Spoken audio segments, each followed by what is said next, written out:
Olá, atiradores! Bem-vindos a mais um ChumboCast, episódio de número 64. E hoje vamos falar aí de alguns assuntos correntes aí, alguns assuntos que estão na boca dos atiradores de pressão. Olá, atiradores! Vamos lá, vamos saber quais são esses assuntos. Olá, atiradores! Aqui é o Leonardo do canal Shooter. E agora eu tô curioso, porque vai ter fofoca, é isso? Olá, pessoal. Ivanilda com vocês. Vamos aos assuntos. Charles sempre surpreendendo a gente.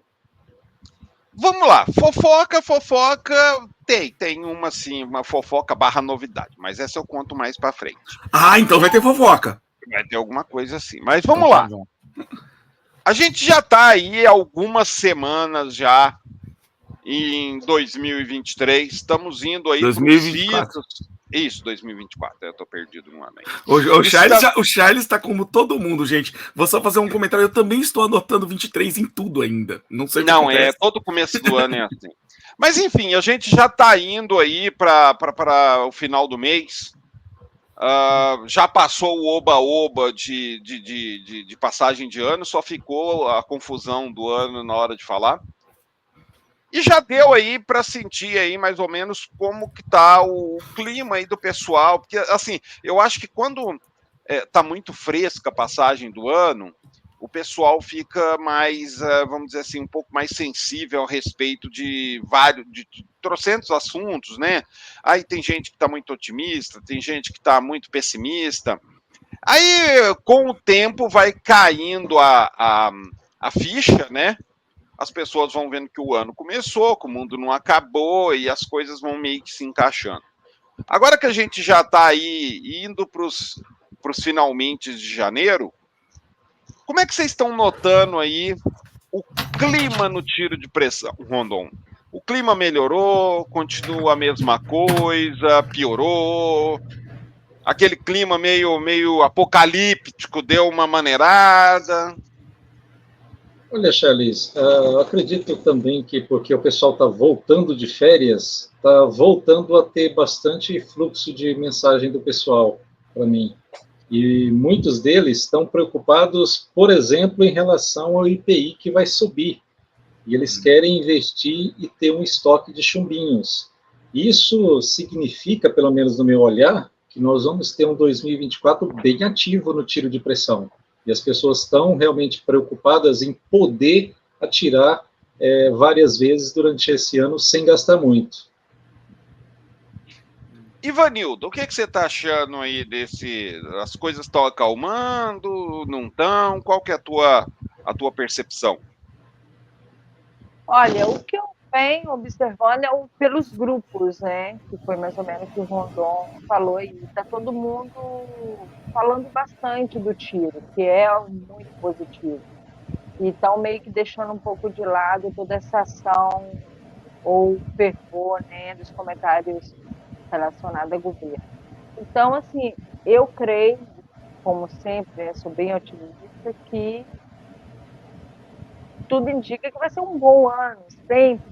Sempre tem que pensar em ser um bom ano, né? Então, eu acho que vai ser um bom ano. As pessoas estão, sim, bastante interessadas em atirar. A gente tem um grupo nosso aqui do Pressão, estamos fazendo melhorias lá. Então, eu acho que vai ser um ano de muitos tiros, muitos chumbinhos aí pelo ar. E, Leonardo, você, qual a tua percepção? Charles, eu acho que as coisas estão dando uma acalmada, assim, porque está começando a consolidar. Eu costumo dizer que o maior problema das pessoas é o receio do incerto, né? A incerteza deixa as pessoas meio desesperadas. Assim, o que aconteceu foi realmente ruim para o esporte como um todo. Mas, ao mesmo tempo, as coisas se acalmam no momento em que elas se estabilizam. Porque o maior problema que tem é você ficar com dúvida em tudo. Agora comigo, você não conseguir enxergar o que vai acontecer, qual que é o seu próximo passo. Agora todo mundo já tem mais ou menos uma direção do que deve acontecer. E aí eu sinto que o pessoal está retomando, principalmente... Eu vou te contar um negócio, Charles. Eu estou vendo muita gente voltar a conversar comigo sobre 4,5, por exemplo. Muita gente. Gente que nunca Então, assim, fazia tempo que não estava procurando, e quando procurava falava sobre 635, falava... Não, agora o pessoal está vindo conversar comigo sobre 4,5, pedindo tuning de 4,5, conversando sobre PCP 4,5. Isso deu uma mudada no perfil. Mas por quê? Porque é onde a segurança está. E antes o pessoal estava sem segurança em nada. Então eu sinto que agora, com tudo começando a se normalizar, com as novas portarias começando a sair, as coisas estão se estabilizando um pouco melhor. Então, eu acredito que em breve a gente deva ter bons resultados. O Exército Brasileiro está dando também retorno sobre algumas questões importantes, que o pessoal estava com muita dúvida, apesar de a gente ter falado aqui já várias vezes que a questão das lunetas era superada, né? Porque eu sei que você também falava isso, ainda estava aquela questão, a luneta é, a luneta não é. Eu consegui, por exemplo, uma resposta hoje, essa semana do EB, maravilhosa, falando assim, não, pode ficar tranquilo que tá tudo certo, não é PCE, nem deve voltar a ser, então tá tudo certo. Deve vir, agora abri um novo protocolo, por exemplo, sobre a questão dos clubes, que está aquele boato de que para entrar em clube agora, mesmo com ar comprimido, vai ter que ter CR, vamos ver o que eles vão responder, mas a meu entendimento é que também não vai precisar. Então eu acho que ele está caminhando para uma coisa bem estável e até legal para o ar comprimido. A gente perdeu, mas, como costumo dizer, entre mortos e feridos salvaram-se todos. Olha, eu também tô achando que as coisas deram aquela acalmada, né? A passagem de ano foi conturbada até porque as normativas saíram, o decreto saiu tudo entre Natal e Ano Novo, então pegou o pessoal de calça curta, e aí o pessoal deu aquela desesperada. Mas eu acho que assim, foi aquele primeiro momento que o pessoal desesperou, eu acho que eu tô notando também que o pessoal tá dando aquela acalmada, as notícias estão vindo e as coisas estão assentando, né? As pessoas estão ficando mais acostumadas com as notícias, né? E tá melhor do que eu esperava. Eu achei que o pessoal estar mais desanimado, mas eu tenho notado o pessoal, a animação do pessoal tá aumentando. Aos poucos, gradativamente, mas está aumentando. Então, eu tenho uma percepção muito bom com isso, disso aí, pelo canal, né? Então, eu vejo ali pelas visualizações, pelos comentários que são enviados, né? Agora que retornou as lives também, a gente tem essa percepção. Então, as coisas estão nos eixos e estão, assim, o cômputo está positivo. Isso eu acho muito legal mesmo. E não pode deixar a bola, a peteca cair, né, Rondon? Porque se for aquele desânimo, o desânimo contamina as pessoas, né? Aí um vai desanimando o outro no final tá tudo ruim, né, Rondon? Olha, Charles, é realmente isso. E como você mesmo já diz, né, que o brasileiro tem o complexo de vira-lata, né? Como dizia lá, eu acho que é o Nelson Rodrigues. O que acontece? É bem mais fácil essa contaminação do lado negativo do que animar as pessoas do lado positivo. Então, realmente, temos que continuar com uma atitude positiva, uma atitude assim, para que o esporte do tiro de pressão cresça, a fim de que realmente venha essa consolidação. Nosso amigo Schutter aqui falou que muitas pessoas estão realmente procurando o 4,5, que é um calibre que até olímpico, quem sabe, né, saia dessa leva nova agora, e dos que já estão estabelecidos no esporte, quem sabe saia um atleta olímpico que traga para nós alegrias nas Olimpíadas. Então, é isso mesmo, vamos continuar positivo, esquece essa negatividade, deixa isso para lá e vamos pôr, como fala, combustível para que o esporte cresça cada vez mais agora em 2024. Agora, um outro assunto que está até interessante de acompanhar pelos comentários. Eu coloquei essa semana no canal um vídeo falando aí de um comentário que o pessoal tem feito aí, principalmente quando sai review de novas carabinas, né? Tá caro. Mas, carabina tá cara. Ai, mas tá caro. Ai, tá caro. Ai, mas o tiro de pressão ficou muito caro. E eu argumentei nesse vídeo que necessariamente o tiro de pressão não precisa ser caro. Você tem equipamentos aí mais baratos, muito mais acessíveis, que atendem a muitos atiradores. E eu argumentei também que o que atrapalha é que muito atirador, o que eles querem? Eles querem o desempenho de uma Porsche Cayenne no Sandero, por preço de Renault Sandero. Então eles querem andar de Porsche Cayenne, mas com preço de Renault Sandero. E que isso não tem como. Você tem que escolher o que você quer. E o pessoal, teve gente que ficou meio revoltada. Pô, você tá defendendo, você vendia... Aquela velha história, né? Você é vendido das empresas, você recebe deles para falar isso, não sei o que lá.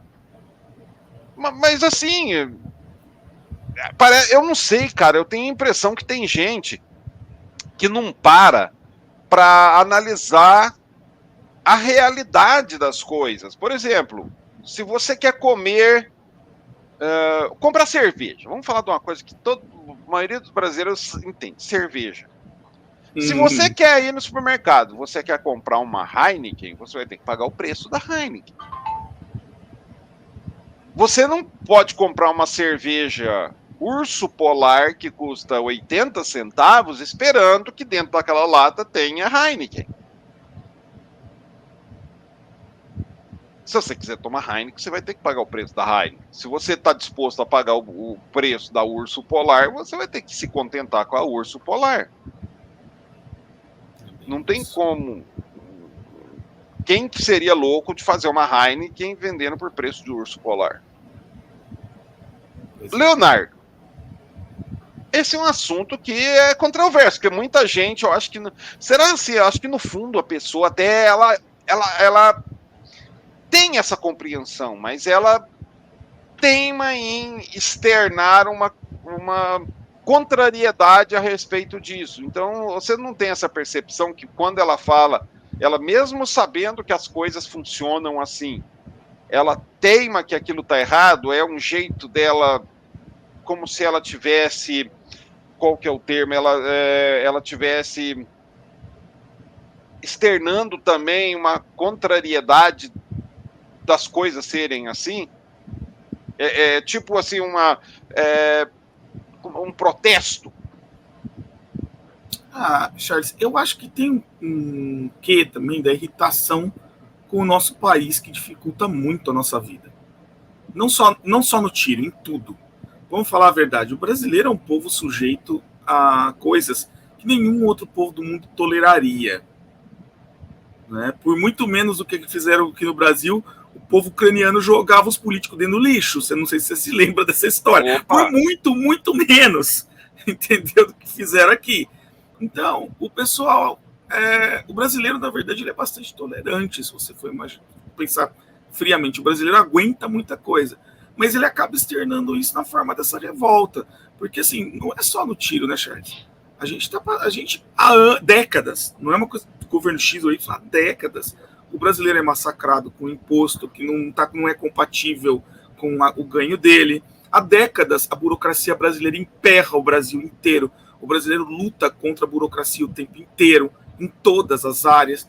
E o tiro, cara, que era para ser um negócio divertido, é só um reflexo disso, porque o brasileiro não tem direito nem a se divertir sem burocracia. Entendeu? Então, eu acredito que essa revolta é um pouco disso. O cara vê a comida dele sendo taxada e subindo, a energia dele taxada e subindo, e agora a diversão dele sendo taxada e subindo. E aí eu creio que isso gera realmente uma resistência. O indivíduo vê isso acontecendo e fala, poxa, quando que isso vai acabar? Poxa, isso tem que mudar. Só que o brasileiro, ele externa isso dessa forma, na forma de criticar, de tal. Porque nós somos um povo pacífico, no fundo. O brasileiro é pacífico. Por mais que o brasileiro esteja bravo, irritado, ele externa de uma forma pacífica. Então é difícil o brasileiro sair do controle. E por mais que as pessoas digam que sai, mas não, eu acho que é muito difícil. Eu acho que o brasileiro é muito tolerante, cara. É muito. Vejo outros povos no mundo, o brasileiro é extremamente tolerante, né? E E eu acho que tem um pouco a ver com isso, Charles, do povo, se a forma que o brasileiro externa a revolta dele sobre o que está acontecendo. Então, por exemplo, ele olha um americano tendo acesso a uma Day-State pelo preço que nós temos acesso a uma Kroll aqui no Brasil, ele fica revoltado. Só que ele não entende que tem toda uma malha de imposto, de coisa por trás.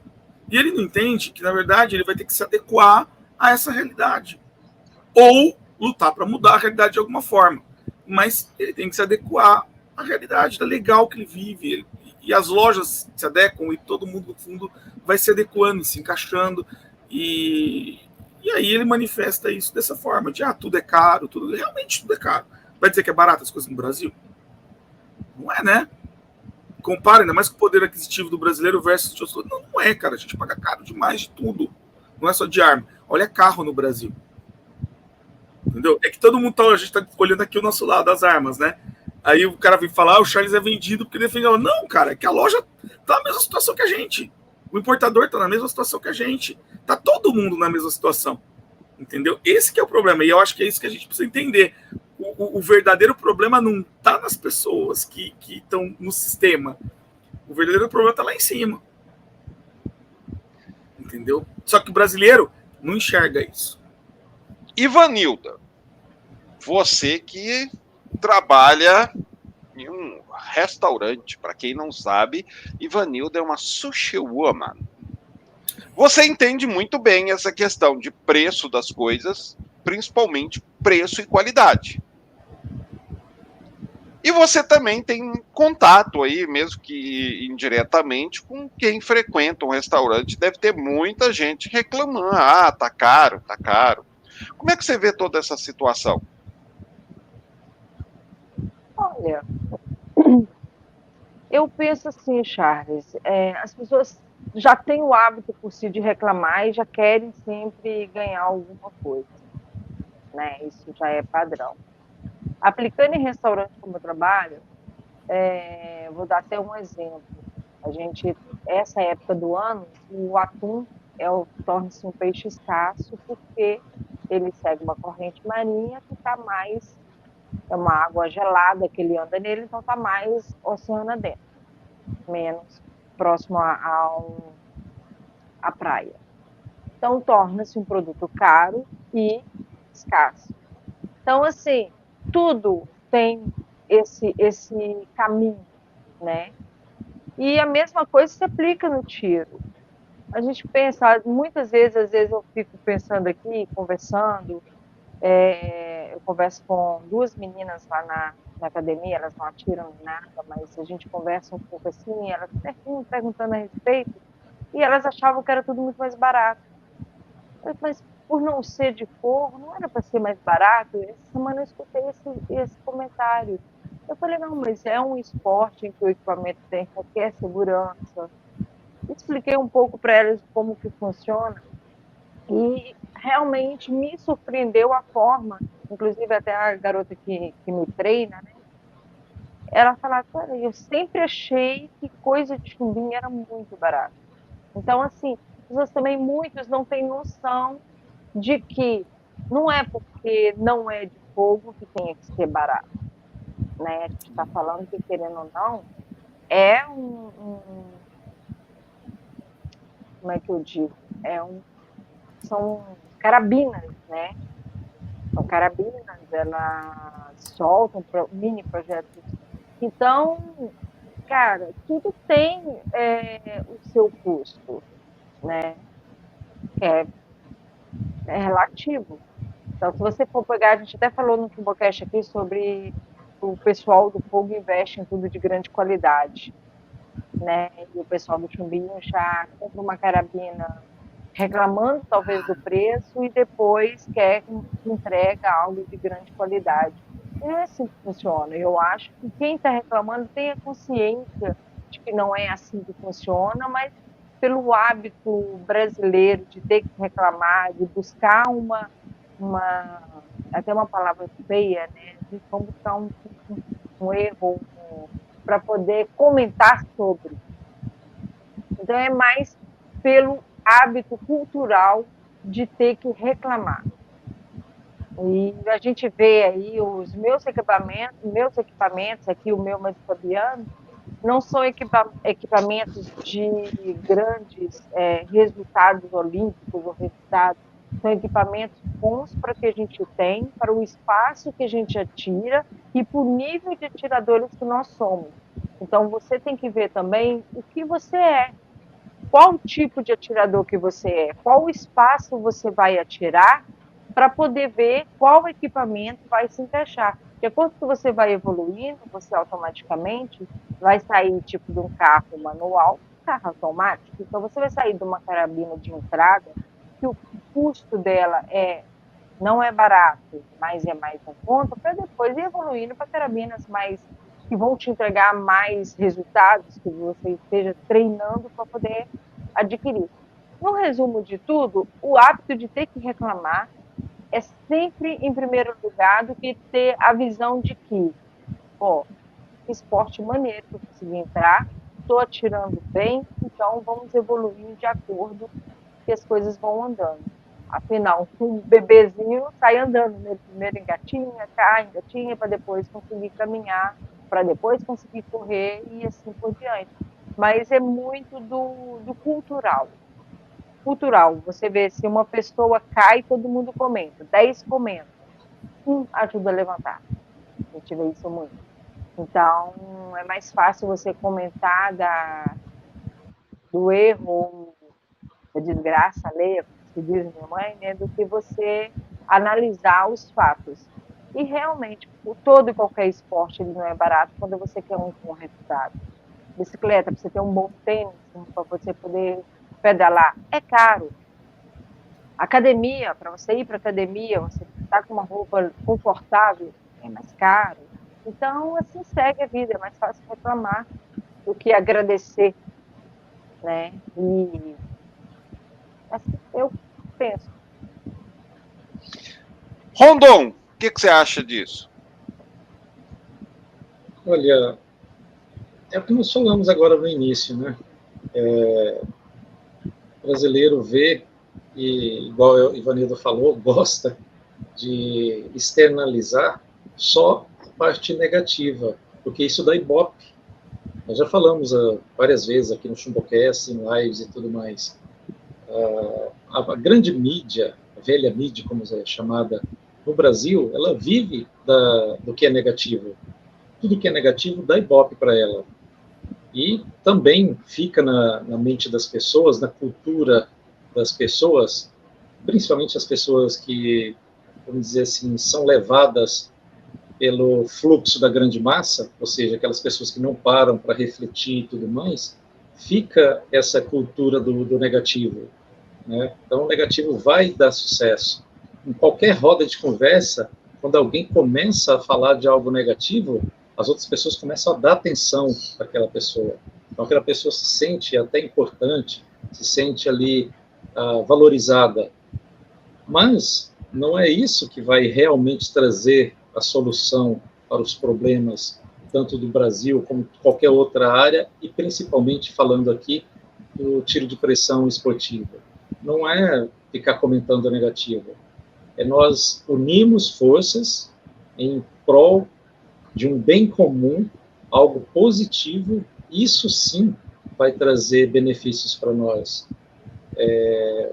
Toda e qualquer negatividade só vai levar para o pior, só vai levar para o conformismo daquela situação ruim que a pessoa está passando, para atrair mais ainda algo ruim para que ela está externalizando ali.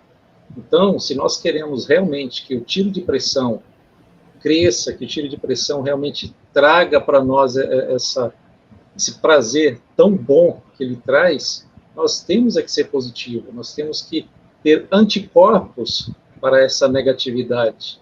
Eu sei que é difícil, eu sei que essa cultura muito antiga, ela está muito impregnada em todos os brasileiros, mas nós temos que criar anticorpos contra isso. Esse é o meu pensamento. Agora vamos lá. Vocês fecharam o assunto, vou falar mais o quê? Essa vai direto primeiro para o Leonardo Armeiro de pressão. O que acontece? Temos aí tudo indicando, estamos aguardando aí legislações claras a respeito disso, mas tudo indica que calibres maiores que 6 milímetros realmente vão precisar de CR, vai ter tudo aquilo. Sim. Daí a gente tem 3 tipos de atiradores de pressão que têm armas geralmente 6,35. Isso está acontecendo muito com quem tem arma 6,35. O primeiro tipo é aquele cara que fala, não, vou continuar, vou fazer a documentação necessária, se precisar tirar CR, vou continuar com o 6,35 e vou fazer o que for preciso para continuar com ela legalmente. Tranquilo. Aí a gente tem o segundo tipo, que é aquele cara que comprou, mas não está afim de fazer isso. E o terceiro tipo, que é aquele cara que comprou porque estava barata. Teve muitas promoções, gente que resolveu vender por conta da nova legislação, o cara comprou barato. No segundo e terceiro tem muita gente querendo, eu quero trocar o cano da minha PCP, geralmente é PCP, né? Eu quero trocar o cano da minha PCP por um 5,5. Tá. Daí vamos lá. Do lado do aspecto técnico apenas, Leonardo. É só trocar o cano? Você vai lá, pega uma M25, trocou o cano, resolvido o problema? Não é só o cano. Cano, pellet probe e magazine. A arma mudou de calibre. Só que vai ter que regular a arma inteira de novo. Algumas armas... Vamos lá, vamos pegar uma arma, vamos pegar um exemplo. O cara chega aí para você com uma, sei lá, uma Nova Vista Alpha 6,35, fala, Leonardo, deixa ela 5,5. Para fazer bem feito? Bem feito. O que você teria que fazer e quanto mais ou menos custaria para fazer, para o pessoal ter uma ideia? Na Nova Vista teria que fazer todo o ajuste, trocar mola, fazer todo o ajuste da carabina, trocar o cano, trocar o pellet probe, que tá dificílimo de conseguir dela, por sinal, viu? Eu teria que provavelmente fabricar um. E o magazine. A rampa do chumbo ali teria que trocar? A rampa, se você trocar o pellet probe, o magazine ou o coisa, não precisaria, porque o cano já tem, estaria tudo certo. Agora, o maior problema ali, Charles, é o custo. O custo dessa brincadeira aí, um cano, considerando o cano da Nova Vista e tudo, que é um cano caro, não ficaria aí por menos hoje de uns 2.800 para fazer bem feito. Bem feito, para ela ficar... por isso e ela vai ficar igual uma 5,5 saída da caixa? Fica, Charles. Acho que dependendo de como for feito os ajustes, fica até melhor. Mas o problema de uma carabina dessa é que não compensa o custo. Muita gente comprou a 6,35 na correria agora, nesse intervalo de tempo, pensando nisso, tá? Que, eu vou mudar o calibre da carabina e vai ficar tudo certo. Porque pela visão simplista de muita gente, é só trocar o cano. Eu tiro um cano, ponho coloca outro cano. Às vezes o cara pensa em trocar, eu vi um caninho ali de Fiora, eu vou botar um caninho de... Cara, a qualidade vai desmanchar aquela qualidade que a arma tem. Entendeu? Porque, por exemplo, a Nova Vista é uma arma muito equilibrada com o próprio cano. Ela é uma arma que tem um equilíbrio de projeto e cano muito bom. Qualquer cano que você trocar ali, cara, vai dar muito trabalho para você chegar no resultado que você chega com o cano original. E aí que é o problema, cara, porque muita gente está fazendo isso achando que está economizando. Na verdade, vai gastar mais. Vai gastar uns 20% a 30% a mais. Porque o preço que está mais baixo não compensa. E tem um outro fator, Charles, que troca de calibre e troca de ação precisa de autorização do Exército, um produto controlado. Que ninguém está levando em consideração. Sempre precisou de produto controlado. Troca de calibre e troca de ação. Continua precisando. Se você for trocar o calibre da sua carabina já não for multicalibre lá, teoricamente você tem que entrar com um protocolo para protótipo, para troca de calibre. Aí, cara, é mais uma burocracia infernal que normalmente demora uns 4 anos para sair a documentação da arma.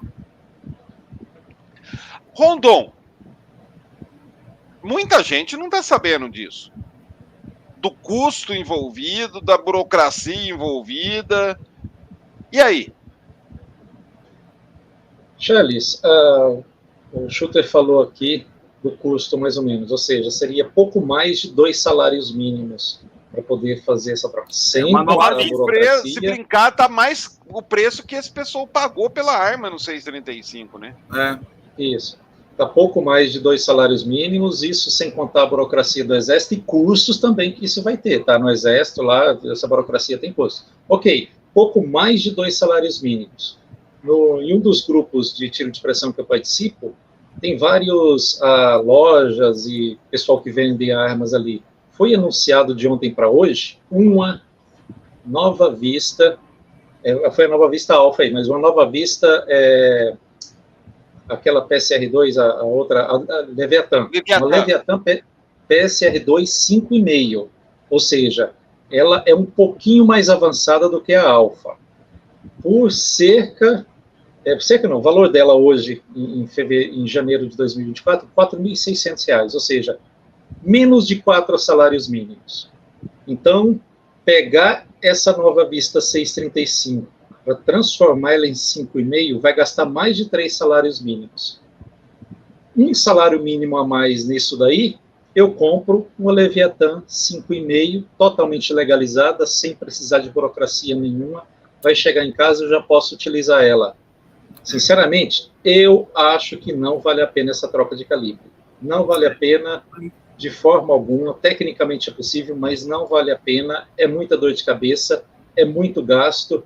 Levando em consideração que a pessoa pagou, ela vai ficar, sei lá, quase 50% mais cara do que uma Leviathan dessa que apareceu aqui de oferta no grupo. Então, eu compraria uma Leviathan dessa 5,5, sem sombra de dúvida.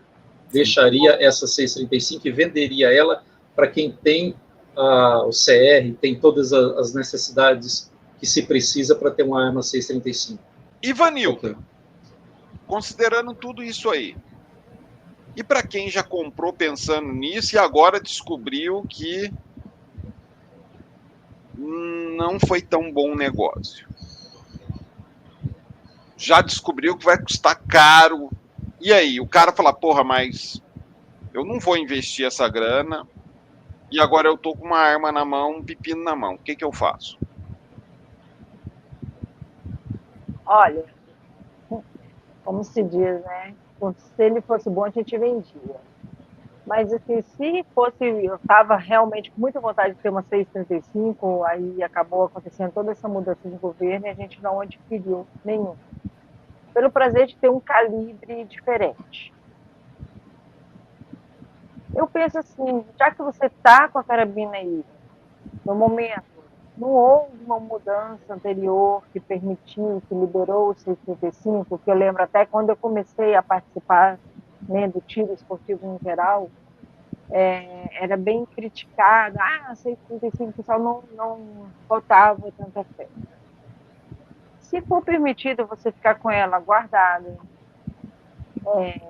bem guardada, bem cuidada, talvez valha a pena você esperar aí um tempinho a mais ali, até as coisas andarem, até ter um novo rumo no país. Mas, uma opinião pessoal, se fosse comigo, se eu tivesse uma 635, sabendo que é uma arma restrita, que você não pode atirar e tudo, eu manteria ela somente como um produto para não desfazer nesse momento. Então, é muito complicado. Fazer uma transformação de carabina, como o Leonardo falou, é caro. É caro, requer tempo, requer a documentação, porque não adianta você trocar uma carabina 6,35 por 5,5 e você não poder atirar, porque a documentação vai ficar ali nessa novela de qualquer documentação que a gente faça. Então, um investimento, tempo, mais prático você comprar uma ou outra que já está pronta para você atirar. Querendo ou não, vai ser uma carabina que vai ficar preparada. Não, mas o cara já comprou, Ivanildo. Tá lá. Deixa lá, deixa guardada. A não ser que você queira vender para quem tenha nem o CR, como você falou, Charlie, e adquira uma outra em cima desse valor adquirido pela que vendeu. Então, agora, tá com ela, você fazer o quê? Se você não tem o CR, ou vá atrás do CR para que você realmente possa adquirir novas e atirar com a que você tenha. Você vai ter ali um custo financeiro talvez muito mais barato do que você transformar uma carabina e também um transtorno bem menor do que você transformar uma carabina, mudar de calibre, na verdade, né? Então, eu não mudaria o calibre. Se eu tivesse aqui, talvez, não é minha intenção, mas eu iria atrás de um CR para estar dentro das normas exigidas, seria a minha opinião. Eu não faria com a carabina, nem mudaria ela. Aguardaria ou me adaptaria àquela carabina. A pessoa tem que pensar muito. E às vezes não é a carabina que tem que adaptar a você. Você tem que adaptar o que a carabina vai te oferecer, você tem que adaptar o que se é exigido para aquela carabina. Não adianta você querer que a carabina seja feita para você igual uma camisa que você veste, né? Então, você tem que se adaptar à carabina. Então, eu não disparia, deixaria quietinha. É meu desejo grande atirar de 6,35? Corro eu atrás do necessário para que eu atire com ela, que seria tirar as documentações. Eu acho que deve ser bem mais barato do que você trocar o cano, levar para o armeiro, mexer com a documentação e por aí segue. Então é bem Olha, gente, complicado. é dureza. Eu passei por algo parecido. E eu fiz exatamente o que a Ivanilda falou. O que acontece? Há alguns anos atrás, as carabinas da Diana, as Springers da Diana, uma marca alemã, são bem raras aqui no Brasil, né? Engraçado, né, Leonardo, que elas nunca foram importadas assim com... É mais fácil achar HW do que Diana, né? Porque, cara, a Diana já foi uma marca espetacular em termos de precisão. Hoje ela virou, tipo assim, as nitro alemã, vamos falar a verdade. Essa que é a direção que ela foi. Só que a nitro alemã, ela é muito fraquinha pro Brasil. Esse é o problema. Esse é o problema. Enfim, eu comprei de um rapaz, uma Diana Springer, da década de 90. Só que a mola estava quebrada. E ele vendeu porque ele não encontrou. Ele falou: quebrou, não achava, ninguém queria mexer nela. Na hora que o armeiro falava que é uma Diana, o cara, não sei mexer, não quero mexer. Eu mexo em Diana, tá? Já, né? Eu comprei, não, eu mexo, inclusive. Eu comprei barata. E realmente essa arma era um problema. Por quê? Não tem peça para ela no Brasil. Sim. Você tem que fabricar. Você tem que ou fabricar ou importar. E eu fiquei com ela muito tempo parada. Ela ficou lá no armário. Não funcionava. Ficou lá. Aí, eu tenho até que fazer vídeo dessa arma pro canal. Tempos, foi o quê? Foi no começo, foi durante a pandemia. Se não me engano, foi pro final da pandemia. O nosso amigo Evandro Newald, eu conversando com ele, falou: pô, Evandro, ele tava com uma dessa lá. Ele comentou: eu tô com uma Diana assim, assim, assado, não lembro o modelo dela, que é de um senhor que trouxe aqui, que a mola quebrou e havia até dificuldade para achar essa mola na Alemanha. Aí ele fabricou uma mola. Aí eu mandei para ele, aí ele fabricou a mola e a arma voltou a funcionar. Mas ela demorou um tempão, ela ficou lá guardada até eu poder usar ela.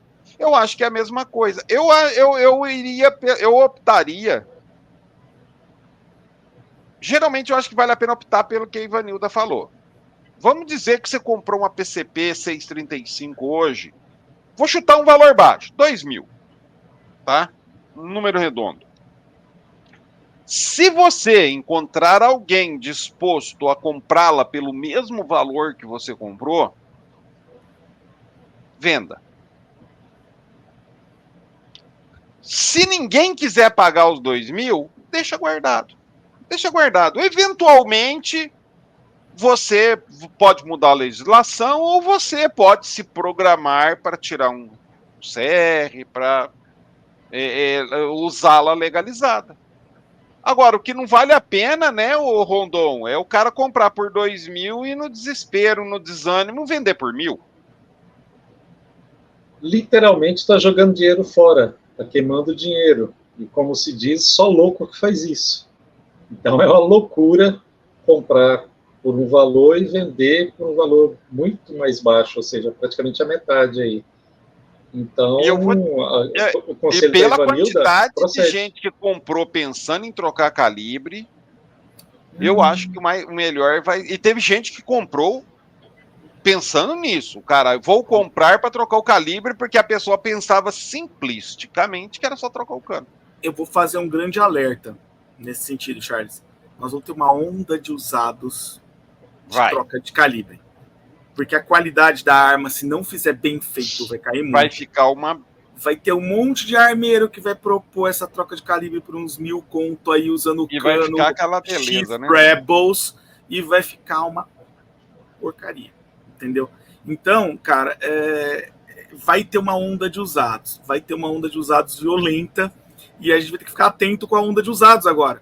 Que nem esses dias para trás, eu fui ver uma Condor para comprar. Tô com muita vontade de comprar uma Condor de novo, que foi minha primeira PCP. E aí, eu achei uma Condor no Mercado Livre e tal, bonita, arma, bem cuidado. Fui conversando com o cara, conversando assim, ela tá com cano original? Porque eu sei que é um tipo de coisa que o pessoal costuma trocar o cano. Não tá com cano original. Tá com qual cano? Ah, botei um cano de Fiora modificado. Pronto, acabou a arma. O cara tirou um cano LW e botou um cano de Fiora. Né? Aí, não sei que ele arrumou no cano para ter que fazer isso, mas é óbvio, você tem que sondar, cara, porque testar a arma, eu diria que muitas armas agora só dá para comprar usada testando nessa geração nova que vai vir aí, porque vai ficar tão difícil saber quem mexeu na arma. Se o cara não tiver a nota, por exemplo, o número de série, para você ver o calibre na nota, cara, vai ter que pegar e testar a arma para saber se ela tá boa, se ela não foi mexida de um jeito inadequado, porque é muito comum. E isso acontece também nas armas. Seu exemplo foi maravilhoso, Charles. Eu tô com um cliente que tá com um problema com uma Evanix. Sabe Evanix? Não acha peça, e quando acha, cara, custa o preço de uma arma nova. Ele comprou achando que tava tá barato, tá bom o preço, porque lógico, quem tem uma dessa com defeito, ele vai te dar de graça, porque não vale a pena consertar, entendeu? E aí quando ele descobriu quanto custava para importar as peças, quase caiu da cadeira. Que é muito caro. É muito caro. Charles, mas Leonardo, acho que tem que ressaltar bem aqui que não adianta você trocar o cano e não se preocupar em dar entrada com a documentação, porque senão vocês passam uma arma irregular do mesmo jeito, sem poder atirar, sem poder locomover, sem poder ser, no caso de separada, apresentar a documentação dela, porque ela vai ser uma arma que ela não vai estar condizendo, nem a documentação não vai estar condizendo com o cano trocado. Então, acho que é um detalhe que primeiro tem que se ater. Como fazer essa troca de documentação antes de encaminhar para o armeiro. E uma coisa muito importante, a troca de documentação só é válida se for feita de um armeiro homologado, olha o que eu estou falando, pela PF, e for feita a compra do cano original com nota fiscal. Então é importante, porque muitas pessoas também não sabem disso. Acho que é só fazer uma troca, pagar para o armeiro e tudo bem, uma notinha, algum documento refeito ali, não sei. Então, gente, vale a pena observar. O pessoal confunde muito uma coisa, Ivanilda, porque só como arma de uso de arma de pressão é permitido e isento de registro, permitido pelo atual decreto e isento de registro pela portaria Código 56, né, as armas de pressão de 4,5 e 5,5, o pessoal imagina que elas não são PCE. Não, arma de pressão não é PCE, já ouvi isso um monte de vezes. E, na verdade, o pessoal confunde necessidade de registro com produto controlado pelo Exército, que são duas coisas completamente diferentes. A arma de pressão sempre foi PCE, produto controlado pelo Exército. Por isso que você não pode entrar no Brasil. Se você for pego entrando no Brasil com uma arma de pressão sem a documentação, o que acontece? É apreendido, não é? É apreendido. É apreendido. Por quê? Porque é produto controlado pelo Exército. É um produto controlado pelo Exército que nos calibres 4,5, 5,5 e 6 milímetros é isento de registro pela portaria Colóquio 56 e tem uso permitido. Só isso, cara. Mas continua sendo controlado. Então, qualquer mudança que você faça nos princípios que levaram esse equipamento a ser aceito na entrada no Brasil, que é aquela homologação dele lá com o PCE, ou liberado na fábrica, é uma mudança que precisa ser feita também no mapa dele no Exército. Porque esse produto está num mapa no Exército da importação dele. Olha que coisa maluca.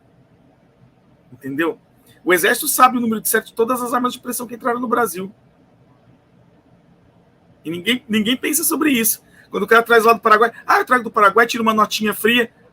Se não entrou pelo Exército, for pego, e o policial resolver ir lá ver se esse produto entrou legalmente, ele descobre, cara. Porque não vai estar mapeada no Brasil, ela não vai estar lá com o número de série dela no Brasil registrado. E é importante também, né, algo assim que tem que ser falado, vamos dar um exemplo tradicional. Muitas pessoas aprendem a dirigir antes dos 18 anos, mas só tiram carta a partir dos 18 anos. Por quê? É onde você tem uma responsabilidade por algo que você vai estar conduzindo que pode, sim, causar um incidente que talvez vai mudar a sua vida.